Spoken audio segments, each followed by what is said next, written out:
روحانیت امروز مداح دربار شده، مرجعیت امروز مداح دربار شده. امروز آلت دست یک فاسق فاجر، یک بنی امیه و بنی عباس حاضر شده. روحانیت و مرجعیت امروز حالش اینه.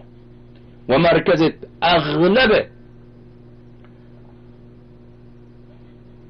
گمراهی ها و جهالت های شیعه و بیدینی شیعه علمای شیعه شدند، مراجع شیعه شدند. من تنها از طلاب و اینا و طلاب که طرف زده از اونا گلایه ندارم، از اونا گلایه ای نیست.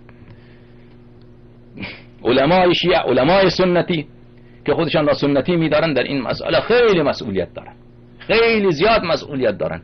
اون قدر که این آقایون مصلحت بیت خود، مصلحت مرجعیت خود را می اندیشن، 100 آیا به فکر ولایت امیر المؤمنین علیه السلام و ولایت ائمه اطهار علیهم السلام هستن؟ کلا و ابدا نیستن، کلا و ابدا نیستن.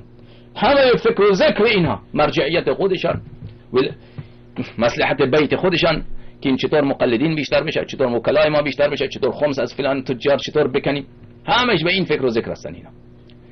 فسقه فجره. خدا از شما بازخواست بکنه، خدا از شما بازخواست بکنه. و الحمدلله رب العالمین، الحمدلله رب العالمین که خدا به ما نشان داد که اگر امام زمان علیه السلام بیاد از دم شما را اعدام بکند، شما را سرتان را از بدن جدا بکند از یک سر، الحمدلله خدا برای ما ثابت کرد که عین حق خواهد بود.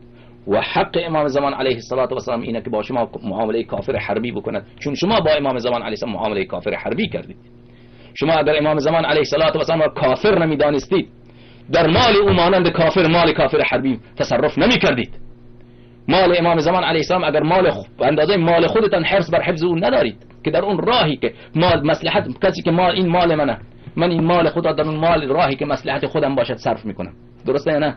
شما مال امام زمان علیه السلام را مثل مال کافر حربی که در اون راهی که مخالف امام زمان علیه السلام اغلب اون را مصرف میکنید. شما با امام زمان علیه السلام معامله کافر حربی میکنید. لذا حق دارد امام عصر علیه السلام وقتی که ظهور بکند، چه در قم چه در نجف اشرف، با شما همان معامله را بکند همونطوری که در احادیث و روایات آمده.